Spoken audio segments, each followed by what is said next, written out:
ভূপেন বৰাৰ দল আহিব বুলি শুনি আছো। মই ইমান নাজানো, মই ভূপেন বৰা ডাঙৰীয়াৰ কথা নাজানো, কিন্তু মই অলপ যিখিনি সাধাৰণতে কাৰ্যকৰ্তা বুলি কওঁ, মই বহুত নেতাৰ কথা নাজানো, সাধাৰণতে যি কাৰ্যকৰ্তা বুলি কওঁ তেওঁলোকৰ যি অলপ চলপ খবৰ পাইছোঁ। ইতিমধ্যে বহুত জেগাত আপোনালোকে দেখিছে, শিৱসাগৰত আপোনালোকে দেখিছে, বিশ্বনাথত আপোনালোকে দেখিছে, বহুত ব্যক্তিয়ে গৌৰৱ গগৈ ডাঙৰীয়াৰ এই পাকিস্তানী লিংক আৰু গৌৰৱ গগৈ ডাঙৰীয়াৰ সতি সন্তান ব্ৰিটিছ হোৱাটো, তেখেতৰ সতি সন্তান খ্ৰীষ্টিয়ান হোৱাটো ভাল পোৱা নাই। মই আগতেও কৈছোঁ, তেখেতৰ ল'ৰা ছোৱালী যদি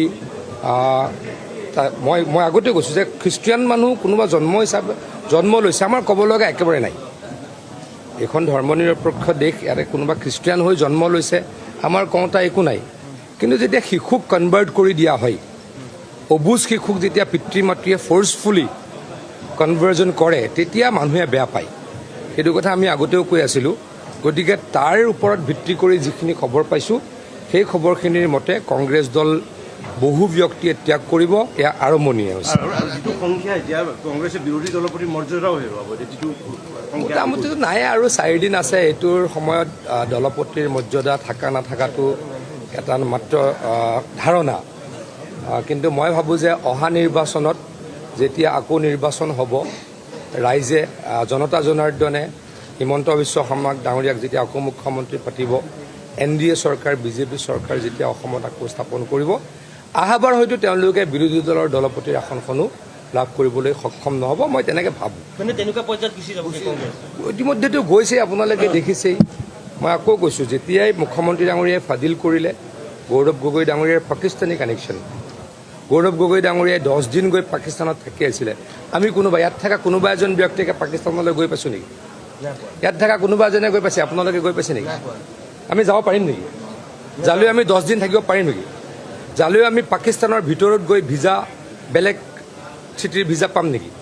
এটা কথা মই আপোনালোকক হাতযোৰ কৰি সুধিছোঁ, এই ফেচিলিটিছখিনি গৌৰৱ গগৈ ডাঙৰীয়াই যি ফেচিলিটিছ পালে, মই পাম? আপুনি পাব? আপুনি পাব? আপোনালোকে পাব? আমি নাপাওঁ। আমি সাধাৰণ মানুহ, আমি সাধাৰণ ভাৰতীয়, আমি সাধাৰণ অসমীয়া। কোনে পায়? যিসকলৰ পাকিস্তানৰ লগত লিংক আছে, যাৰ পৰিয়ালে পাকিস্তানৰ পৰা দৰমহা লাভ কৰে, যাৰ পৰিয়ালে পাকিস্তানৰ চাকৰি এৰি দিয়াৰ অহাৰ পাছতো পাকিস্তানৰ দৰমহা লাভ কৰে। গতিকে এই কথাবিলাক ৰাইজে ভাল পোৱা নাই। তাৰপাছত যেতিয়া এই ব্যক্তিসকলে ক'ব যে কিয় অসমত এমাৰ্জেঞ্চি লেণ্ডিং ফেচিলিটিজ লাগে, কিন্তু তাতে মানুহ ভাত খাবলৈ, চাহ খাবলৈ এয়াৰপৰ্ট বনোৱা নাই। চাহ খাবলৈ তাত এয়াৰপৰ্ট বনোৱা নাই। মৰাণত যিটো এমাৰ্জেঞ্চি লেণ্ডিং ফেচিলিটিজ বনাইছে, তাতে মানুহে চাহ খাব নালাগে। তাতে সামৰিক শক্তি বৃদ্ধি কৰিবলৈ আমাৰ চৰকাৰে কৰিছে, বা ভাৰতীয় সেনাবাহিনীয়ে, ভাৰতীয় নৌ বাহিনীয়ে কৰিছে। তাত গৌৰৱ গগৈ ডাঙৰীয়াই বেয়া পায়, তাত অখিল গগৈ ডাঙৰীয়াই বেয়া পায়। কাৰণ চাইনাক যদি আমি শক্তিশালীভাৱে প্ৰতিদ্বন্দ্বিতা আগবঢ়াব পাৰোঁ, এই ব্যক্তিসকলে বেয়া পায়। সকলোৱে জানে এমাৰ্জেঞ্চি লেণ্ডিং ফেচিলিটিজ কি, সকলোৱে জানে। এইটো সামৰিক শক্তিৰ কাৰণে, সামৰিক শক্তি